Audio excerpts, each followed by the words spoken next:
दोस्तों, अगर आप यूपीएससी की तैयारी कर रहे हैं तो बहुत ही नेचुरल है कि आपके सामने बहुत सारे प्रश्न आएंगे, बहुत सारी चीज़ें आएंगी।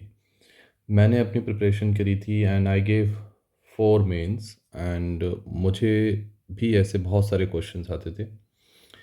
और बस after all these years I have realized कि 5 कुछ ऐसी चीज़ें मेरे सामने थी कि मुझे लगता था कि आई wish someone told me while I was preparing for this exam. तो I thought I'll share this with you, and this is a very important message from my side, क्योंकि ये एक्सपीरियंस के बाद में सीखा हूँ। स्मार्ट पर्सन इज़ कि वो दो तरह के लोग होते हैं। एक तो वो खुद गलती करते हैं, वो सीखते हैं, और जो स्मार्टेस्ट पर्सन होता है वो दूसरों की गलती सीखता है। तो वो यही वीडियो का एक्चुअली मैसेज है कि आप मेरी गलतियों से सीखे। And this is not actually मेरी खुद की गलती, ये सब सब लोगों के साथ ये काफ़ी नॉर्मल है। So I thought I make a video 5 important things I wish someone told me while I was preparing for UPSC.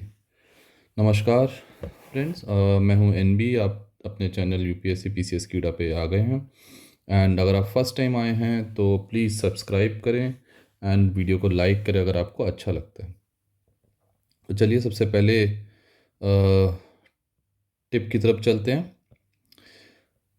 सबसे पहला टिप है जो मुझे लगता था, मुझे एक्चुअली में लोगों ने बोला तो था बट कभी मुझे इतना इम्पोर्टेंट नहीं लगा। और वो ये था कि revise 100% even if you did 10%। तो फ्रेंड्स, काफ़ी लोगों ने आपसे बोला होगा, काफ़ी टॉपर्स ने भी आपसे बोला होगा कि रिवाइज़ करिए 3 4 बार, 5 बार, 6 बार, जितनी बार पॉसिबल हो सके। एंड वही रिवीजन काम आता है एग्ज़ाम के टाइम पे। तो वो बिल्कुल 100% सच बात है। बस उसमें मैं ऐड ये करना चाहूँगा कि काफ़ी लोगों के अंदर ना एक फ़ोबिया होता है, 2 टाइप का। हमें एक बैलेंस करना होता है कि रिवीजन वर्सेस सिलेबस। ठीक है? तो ये हमारे सामने एक क्वेश्चन रहता है कि अगर हम रिवाइज़ करते हैं तो हमारा कहीं न कहीं सिलेबस छूट जाता है। अगर हमारा सिलेबस चलता रहता है तो हमारा कहीं न कहीं रिवीजन कम हो जाता है। तो इस क्वेश्चन का आंसर सबसे अच्छा यही है कि अगर आपका 10% सिलेबस भी करा है, प्लीज़ आप उसको रिवाइज़ करिए। आप नए टॉपिक पे ना जाएँ। आप बार-बार ये ना सोचें कि मुझे सिलेबस कंप्लीट करना है, सिलेबस कंप्लीट करना है।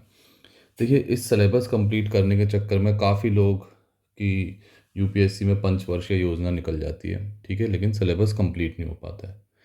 क्यों? क्योंकि सिलेबस है ही इतना सारा, सिलेबस काफ़ी वास्ट है। और अगर आप इस चीज़ में लग गए कि नहीं, मैं सिलेबस पूरा करूँगा, मैं सारे हिंदू न्यूज़पेपर पढ़ूँगा, मैं अपने ऑप्शनल्स के सारे टॉपिक्स करूँगा, तो ट्रस्ट मी गाइज़, मैं अपने एक्सपीरियंस से बता रहा हूँ, वो नहीं हो पाता है। ठीक है? मेरा भी ऑब्जेक्टिव यही था स्टार्टिंग में कि मैं सिलेबस कंप्लीट करूँ, सिलेबस कंप्लीट करूँ। और उस चक्कर में काफ़ी चीज़ें जो काफ़ी खुद के नोट्स मेरे बनाए हुए होते थे, वो एंड में कुछ ना कुछ छूट ही जाता था, जिसकी वजह से कभी भी 100% इफ़ेक्टिव जो सेटिस्फाइड अटेम्प्ट होता है वो मेरा कभी हो ही नहीं पाया।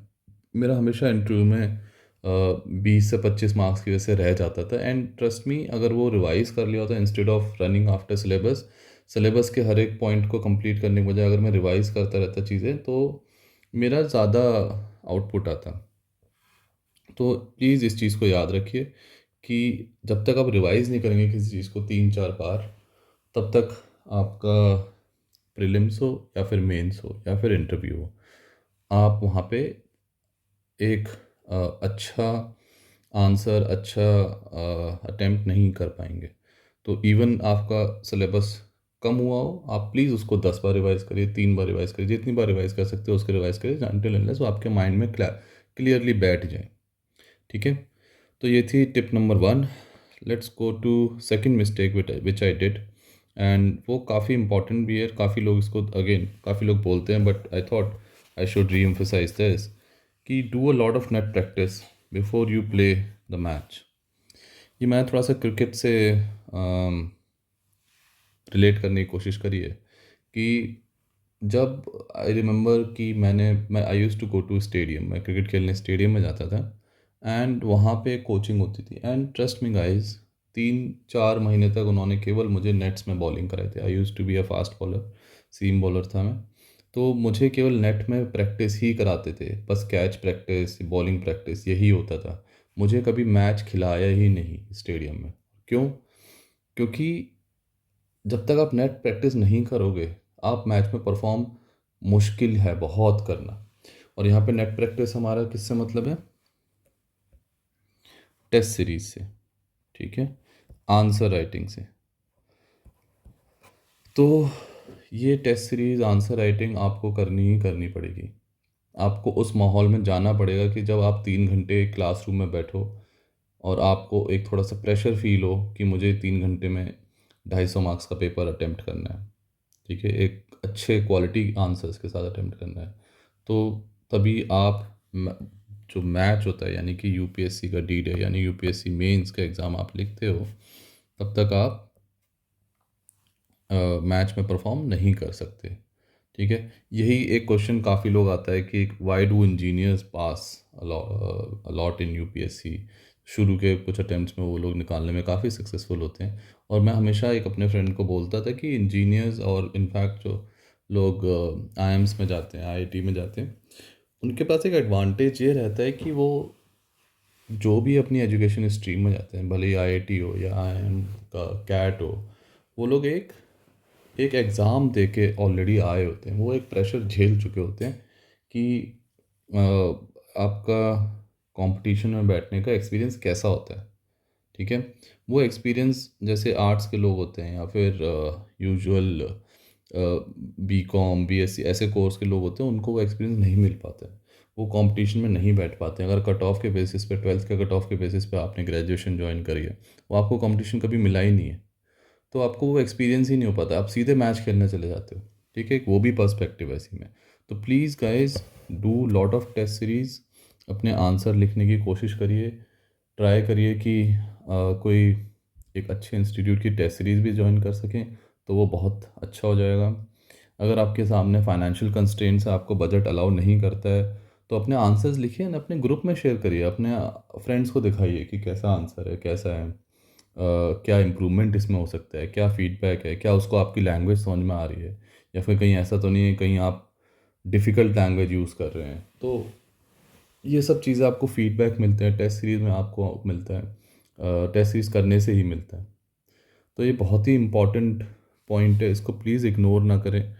आप रिवाइज़ करिए 10 चीज़ें, हो सकता है आपका सिलेबस छूट जाए उस चक्कर में, 30-40% सिलेबस छूट जाए, लेकिन आपको ये दोनों पॉइंट साइड बाय साइड रखने ही हैं कि आप टेस्ट सीरीज़ के लिए टाइम निकालें और आप रिवीजन के लिए टाइम निकालें। अदरवाइज़ ट्रस्ट मी गाइस, आप वहाँ जाएंगे, आपका आपको प्रैक्टिस नहीं होगी आंसर लिखने की, एंड वहाँ पे जाके फर्स्ट टाइम में जाके आप आंसर लिखेंगे, आप डेफिनेटली कुछ ना कुछ मिस कर देंगे, या फिर आप क्वेश्चन गलत पढ़ लेंगे, या फिर आपका होगा कि आपने आंसर गलत लिख दिया, आंसर फ्लो में नहीं लिख पाए। तो ये सब छोटी छोटी गलतियाँ होती हैं एंड वहाँ पे पूरा का पूरा साल बर्बाद हो जाता है। इस चीज़ को प्लीज़ सीरियसली लीजिए, ये लाइफ का सवाल है। एंड छोटी छोटी गलतियाँ हमें लगती हैं कि हमने कोई बात नहीं, टेस्ट सीरीज़ नहीं करी, बट ये कंपटीशन है, यहाँ पे लोग 50 टेस्ट लिख के पहुँचते हैं, 100 टेस्ट लिख के पहुँचते हैं, ना आप फिर उनसे आगे नहीं बढ़ पाएंगे, भले ही आप नॉलेज में कितने भी सुपीरियर हो, ठीक है।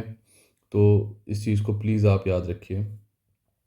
और नॉलेज वाला पॉइंट मैं एक एग्जांपल के थ्रू बताना चाहूँगा। मेरे एक फ्रेंड थे and he did doctorate in one of his subject, जो उनका ऑप्शनल था, एंड विदाउट आंसर राइटिंग इतनी नॉलेज होने के बावजूद वहाँ पे उनका क्लियर नहीं हो पा रहा था।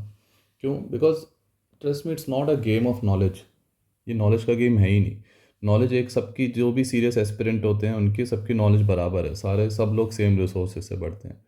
डिफरेंस यहाँ पे सीधे सीधे दो चीज़ों पे आता है कि रिवीजन कौन कितना करके पहुँचता है, वहाँ पे टेस्ट सीरीज़ कौन कितने लिख के पहुँचता है, कौन कितना आंसर बता पाता है। क्योंकि at the end of it, examiner वहाँ पे आपके दिमाग में घुस के आपकी नॉलेज चेक नहीं कर रहा है, या फिर ये नहीं जा रहा है कि आपने पहले दिन में 10 घंटे 12 घंटे डेली पढ़ाई करी है। वो सब, उनको इन सब चीज़ों का कोई मतलब ही नहीं है।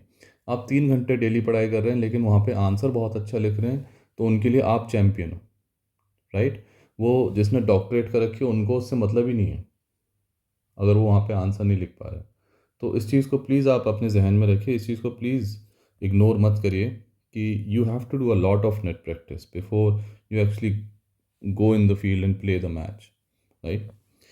चलिए थर्ड पॉइंट पे बढ़ता हूँ मैं। Believe in yourself and stick to your plan.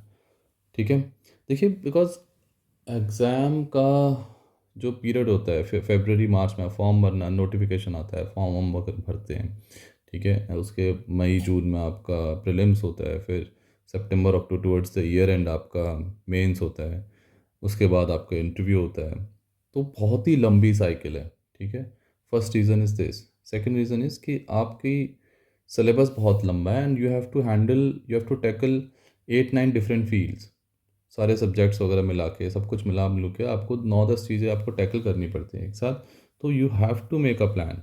Plan is necessary. Without plan आप कर ही नहीं सकते हैं, कोई ना कोई चीज़ आपकी छूट जाएगी, कोई ना कोई हो सकता है आप कोई चीज़ ऐसी मिल जाए जो आपकी इंटरेस्ट की हो, अब आप उसी को पढ़े जा रहे हैं, ठीक है। तो ये सब चीज़ें होंगी, लेकिन अगर आप एक प्लान बना लेंगे कि हाँ फॉर एग्जांपल मुझे फंडामेंटल राइट्स 2 दिन में ख़त्म करने हैं, तो वो आपका प्लान बन गया एंड उसको आपको ख़त्म करना ही पड़ेगा 2 दिन में। 2 दिन नहीं, चलिए 3 दिन में हो जाएगा, लेकिन आपको एक प्लान बना के ख़त्म करना पड़ेगा सो दैट यू नो कि सारा सिलेबस आपका कंप्लीट हो जाए। ओके, तो अब होता क्या है कि आपने प्लान बना लिया, आपने पढ़ना चालू करा, आपको 3 दिन बाद 3 महीने बाद या हो सकता है 3 हफ्ते बाद कोई आपका फ्रेंड मिला, या फिर हो सकता है आपने यूट्यूब पे खोल लिया, किसी टॉपर की स्पीच पढ़ दिया ना, सडनली आपको रियलाइज़ हुआ कि यार ये तो मेरे प्लान से अलग है, या फिर ये सुनने में तो और अच्छा लग रहा है, या फिर इस प्लान के अकॉर्डिंग मेरा सिलेबस 1 महीने पहले ख़त्म हो रहा है। तो इन चीज़ों पे आप प्लीज़ इतना ज़्यादा गौर ना करें, ठीक है। हर एक यूपीएससी लिखने वाले की अलग अलग स्ट्रैटेजी होती है, हर एक एवरी पर्सन इज़ डिफरेंट। हो सकता है आपके फ्रेंड की पिक्टोरियल मेमोरी बहुत अच्छी हो, वो पेपर पेज देख देख के उसे रट जाता हो, पेज एकदम दिमाग में चला जाता हो सकता है इसलिए वो जल्दी कर जाता है। ऑन द अदर एंड हो सकता है आपको लिखने में ज़्यादा अच्छा याद होता हो, लिखने में ज़्यादा समझ में आता हो, तो इसलिए आप लिख लिख के नोट्स बना रहे हो, उस चीज़ को याद करने की कोशिश कर रहे हो, उसको उस चीज़ को समझ रहे हो। तीसरे टाइप के लोग होते हैं, उन्हें नोट्स बनाने की ज़रूरत ही नहीं पड़ती। I remember a friend of mine जो अभी सी आई एस एफ में है, तो बट उसका वो किसी चीज़ के नोट्स नहीं बनाता था, वो किताबों के ऊपर नीचे ही लिख लिख के अपना एग्ज़ाम देता था एंड उसने यूपीएससी का इंटरव्यू 2 बार दिया था। एंड मेरे को हमेशा यही लगता था कि ऐसे कैसे हो सकता है, जब मैं इसके साथ प्रिपरेशन कर रहा था उस टाइम। तो ये सब चीज़ें होती हैं एंड आपको अपने ऊपर बिलीव करना पड़ेगा कि मैं जो कर रहा हूँ वो सही कर रहा हूँ, ठीक है। तो अपने प्लान बनाइए, उस प्लान को बार बार ऊपर नीचे मत करिए ज़्यादा। हाँ ठीक है, थोड़े बहुत ट्वीक्स आप कर सकते हैं कि हाँ चलो ये चीज़ मैं ज़्यादा टाइम स्पेंड कर रहा हूँ, इस चीज़ में मेरे को कम करना चाहिए, या फिर इस चीज़ का वेटेज इतना ज़्यादा नहीं है, या फिर ये इंपॉर्टेंट टॉपिक है इस साल के लिए, तो आप उस चीज़ पे थोड़ा सा ज़्यादा स्पेंड कर सकते हैं, 10-20% इफेक्ट पड़ेगा। बट ये नहीं कि आपने पूरा का पूरा प्लान ही चेंज कर दिया, पूरे के पूरे रिसोर्सेज अपने चेंज कर दिए। आपने अपने बुक लिस्ट ही चेंज कर दी, प्लीज़ ऐसी मिस्टेक मत करिए, ठीक है। ये मेरे साथ हुआ था शुरू शुरू में, तो मैंने किसी एक्सपीरियंस वेटरन से बात कर ली थी उस time, he gave me some other book list and मैंने अपनी बुक लिस्ट चेंज कर दी थी इंस्पाइट ऑफ गॉन थ्रू, ये वर्ड हिस्ट्री की बात बता रहा हूँ, एक्चुअली मेरा एक्सपीरियंस ये था। तो मैंने वर्ड हिस्ट्री, अर्जुन देव की बुक आती है, एनसीईआरटी की कौन एक बुक आती है, उससे मैंने पढ़ी थी एंड आई वाज सेटिस्फाइड, ठीक है। But then someone told me normal हुई, एंड वो बुक इतनी मोटी है नॉर्मल हुई की, जो वर्ड हिस्ट्री में वो जस्टिफाई नहीं करती है इनपुट टू आउटपुट। एंड हुआ क्या, वर्ड हिस्ट्री का एक भी क्वेश्चन नहीं आया। तो वो दुख होता है फ्रेंड्स, पूरा 1 साल निकल जाता है दोस्तों, एंड उस चीज़ का कोई आउटपुट नहीं आता, तो आपको रियलाइज़ होता है कि मैंने क्यों पढ़ लिया। देखिए फिलोसफिकली और आप इन सब बातों को सोचो, नहीं जी नॉलेज गेन हो गई, नॉलेज गेन करना और आपको एक वो सब ऑब्जेक्टिव यहाँ पे नहीं है, वो मतलब ऑब्जेक्टिव ऑब्वियसली है ही, but your primary objective is to clear UPSC exam. आप उस चीज़ पे फोकस करिए, आप ये मत फोकस करिए कि मैं और मोटी किताबें पढ़ लूँ और अच्छी क्वालिटेटिव किताबें पढ़ लूँ, तो आप फिर उन किताबों में ही उलझे रह जाएंगे, अपना प्लान चेंज करते रहेंगे। तो प्लीज़ ये गलती मत करिए, एक रिसोर्स पकड़िए, उसी पे अच्छे से पहले रिसर्च करिए कि रिसोर्स सही है कि नहीं। तो यूपीएससी के रिसोर्सेज की लिस्ट की आई थिंक इतनी कोई कमी नहीं है, सबको रिसोर्सेज पता है, वेरी स्टैंडर्ड रिसोर्सेज।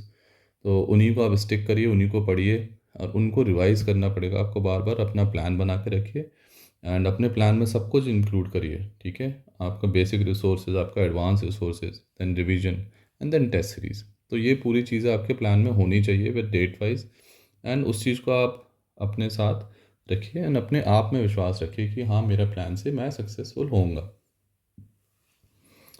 चलिए आगे बढ़ते हैं। Fourth is act like N I S, right like N I S. ये बहुत ही इम्पोर्टेंट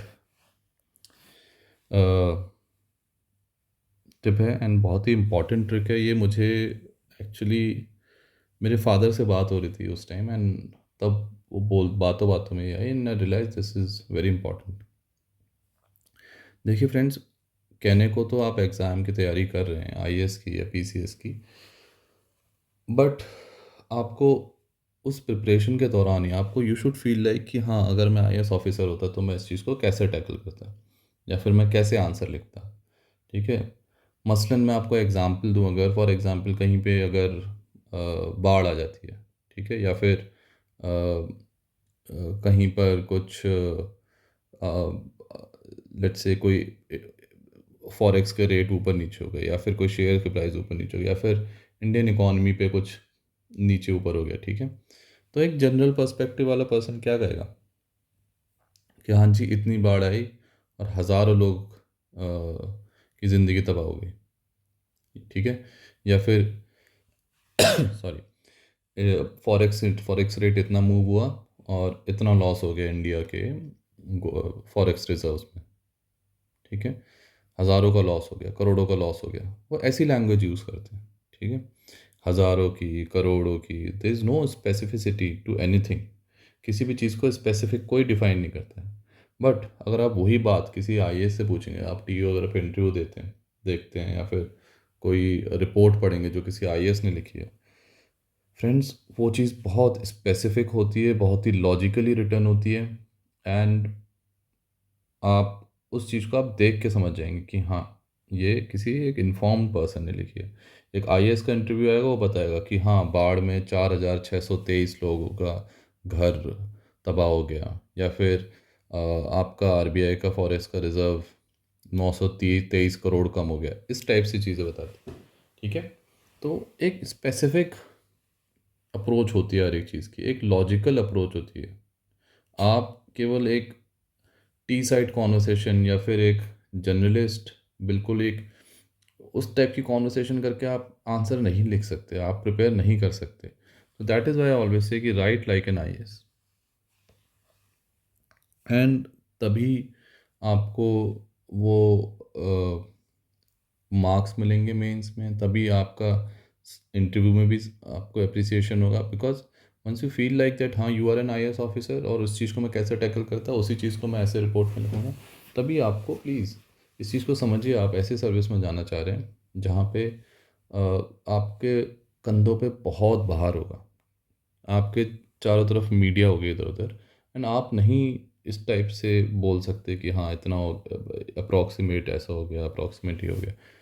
तो that is I am saying कि act like an IAS and write like an IAS. And last advice friends, progress is better than perfectionism, ठीक है। ये बहुत ही important coat है, ये मैंने कहीं पढ़ा था। हम कोई टॉपिक पढ़ते हैं, फॉर एग्जांपल हम फंडामेंटल राइट पढ़ रहे हैं, या फिर जैसे आज मैं आर्टिकल 22 पढ़ रहा था एंड उसमें देख रहा था प्रिवेंटिव डिटेंशन के बारे में। अब आप प्रिवेंटिव डिटेंशन अगर पढ़ने लग गए तो एंड गूगल पे करोगे, लक्ष्मीकांत पे मिल सकता है, या फिर हो सकता है किसी टेस्ट सीरीज में कोई आंसर्स भी पढ़ रहे हो। तो बहुत सारे रिसोर्सेज हैं, राइट, बहुत सारे। और अगर मैं उनमें उलझ गया, उन्हीं को करने लग गया, तो गाइस बहुत लंबा चौड़ा प्रोग्राम बन जाएगा। तो मेरे को थोड़ा सा एनालिसिस करना है कि हाँ, एक तो आर्टिकल 22 इतना पूछते नहीं हो, ठीक है, तेरे प्लस उसमें केवल एक ही डिबेट है कि हाँ, प्रिवेंटिव डिटेंशन होना चाहिए कि नहीं होना चाहिए, एंड दैट इज़ इट। तो मेरा फोकस होना चाहिए कि होना चाहिए उसके 5 पॉइंट, एंड नहीं होना चाहिए उसके 5 पॉइंट। तो मैं आपको एग्जांपल फॉर दिखा देता हूँ कि ठीक है। तो मैंने जैसे ये पढ़ा और मैंने उसके बहुत ही छोटे से नोट्स बनाए। देखिए, प्रिवेंटिव डिटेंशन इंट्रोड्यूस करा, 3 वो लिखे। अब वाई, आप देखोगे कि वाई में भी मैंने कितना छोटा बना रखा है। टेररिज्म, लेफ्ट विंग एक्सट्रीमिज्म होती है, सेपरेटिस्ट टेंडेंसीज है, person detained are not very large number of people detained, constitution for fathers approval, that's it. अब मैंने इसकी इतनी रिसर्च नहीं करी कि मैं इसके पीछे चला जाऊँ, and because I have to progress, मैं परफेक्शनिज्म के पीछे नहीं जा सकता, एंड दैट इज़ इट। यहाँ पे पढ़ के मैंने एक कंक्लूजन बना दिया अपने ऊपर, जो मुझे लगता है बेस्ट कंक्लूजन हो सकता है, कि B R Ambedkar opine that freedom of individual should not supersede the interest of the state, however PD must be exercised, यानी preventive detention must be exercised under strong constitutional legal restraint. तो मेरी approach यही रहती है कि मैं introduction conclusion बनाते रहूँ, एंड उसके बीच का अगर इम्पॉर्टेंट टॉपिक है इसके बीच में जाने का मेरे को ज़रूरत है तभी मैं जाऊँगा, अदरवाइज देर इज़ मतलब इतना ज़्यादा टाइम स्पेंड करने की कोई ज़रूरत नहीं है। तो प्लीज़ फ्रेंड्स, इस चीज़ को आप प्रिपरेशन के टाइम हमेशा अपने साथ रखिए कि progress is better than perfectionism. एक टॉपिक लीजिए, उस पर 1 पेजर 2 पेजर तैयार करिए, उस पर जो भी इश्यूज़ हैं उसको लेके आप उन इश्यूज़ को 5-5 पॉइंट लिखिए दोनों साइड के, and आगे बढ़िए। डोंट फील लाइक कि आपको बहुत बेटर मटेरियल पड़ जाएगा, मिल जाएगा। अब उस पर अगर योजना आ गई तो जी आपने पूरी योजना पढ़ ली, उससे आपने 10-15 पॉइंट और निकाल लिए, तो ये सब मत करिए। आई स्टिल रिमेंबर मेरे फर्स्ट अटैम्प्ट के टाइम पे आधार का बहुत डिस्कशन था। आए दिन हिंदू न्यूज़पेपर में आधार के आर्टिकल आते थे, और मैंने क्या गलती करी थी फ्रेंड्स, मैंने आधार के ऊपर ही कम से कम 25 पेज के नोट्स तैयार कर लिए थे, बिकॉज मेरे को उस टाइम किसी टॉपर इंटरव्यू मैंने सुना कि अलग अलग पर्सपेक्टिव्स प्रिपेयर करिए। अब इस चक्कर में मैंने हिंदू न्यूज़पेपर के जो भी आर्टिकल आते थे उसमें मुझे लगता था हाँ ये पर्सपेक्टिव नहीं आए, ये पर्सपेक्टिव नहीं आए, ऐसे करते थे फ्रेंड्स। ट्रस्ट मी, 25 से 30 पेज, 20 से 30, I don't remember exactly, but around 25 page आप मान के चलिए, मैंने केवल सिंगल टॉपिक आधार पे मैंने लिख लिया था, एंड उसका कोई भी यूज़ नहीं हुआ, कोई भी यूज़ नहीं था उसका। एक तो मैं इतना टाइम बर्बाद करा, और मैं आधार पे मेरे को डॉक्टरेट करके कोई बेनिफिट भी नहीं था। एक क्वेश्चन अगर आता तो वही 10 मार्कर अगर आता उस टाइम, या फिर 12.5 मार्कर आता, उससे मुझे 1 1.5 पेज लिखना था। तो मैं फ्रेंड्स वही कह रहा हूँ, परफेक्शनिज्म के पीछे मत भागिए, progress is much better than perfectionism. एक एक पेज लिखिए, आगे बढ़ते रहिए, एक एक पेज लिखिए, आगे बढ़ते रहिए। तो यही आपकी अप्रोच होनी चाहिए, एंड यही मैं बताना चाह रहा था कि इन 5 चीज़ों को आप हमेशा याद रखिए। So that's it my friends, यही मैं बताना चाह रहा था। एंड अगर आप फर्स्ट टाइम आप हमारे चैनल पे आए तो प्लीज़ सब्सक्राइब करिए, हमें सपोर्ट करिए। हमने एक यूपीएससी GS2 की, हम GS की बेसिकली एक सीरीज़ भी चालू करी है, जहाँ पे हम यही अप्रोच लेके चल रहे हैं कि हर एक टॉपिक का सिलेबस वाइज पॉइंट हम उठाएं, उसमें से देखिए प्रीवियस ईयर कौन सा अच्छे, कौन से बुरे, कौन से अच्छे क्वेश्चंस हैं जो पूछे गए हैं, किस पे ज़्यादा फोकस रहता है, और उस पर हम इसी अप्रोच से प्रिपरेशन करते हैं कि इंट्रोडक्शन बनाते हैं, बॉडी देखते हैं, कुछ डिबेटेबल पॉइंट्स होते हैं तो उनके 5-5 पॉइंट्स प्रिपेयर करते हैं, कंक्लूजन बनाते हैं। तो अगर आप जुड़ना चाहते हो उस सीरीज़ के साथ तो हमारे इस चैनल पे जाएं और उस प्लेलिस्ट को देखें, काफ़ी इंटरेस्टिंग प्लेलिस्ट है वो। एंड अगर आप फर्स्ट टाइम आए हैं, आपको वीडियो अच्छा लगा है तो प्लीज़ सब्सक्राइब करिए, अपना फीडबैक दीजिए फ्रेंड्स। अगर आपको लग रहा है कि कहीं ना कहीं कुछ मिस हो रहा है, या इन चीज़ों को इम्प्रूव कर सकते हो, तो please give your feedback, and like the video अगर आपको ये अच्छा लगा। एंड प्लीज़ इन 5 चीज़ों को याद रखिए, बहुत क्रिटिकल, बहुत इंपॉर्टेंट चीज़ें हैं। मुझे अगर ये बताई होती मेरे अटैम्प्ट के टाइम तो आई एम श्योर अब ये चीज़ें बहुत हेल्पफुल करती मुझे, मैं कहीं ना कहीं एग्ज़ाम क्लियर कर चुका होता, but nevertheless it's never too late. इसी फिलॉसफी को याद रखेंगे एंड आगे बढ़ेंगे। तो thank you friend, good night, and all the very best.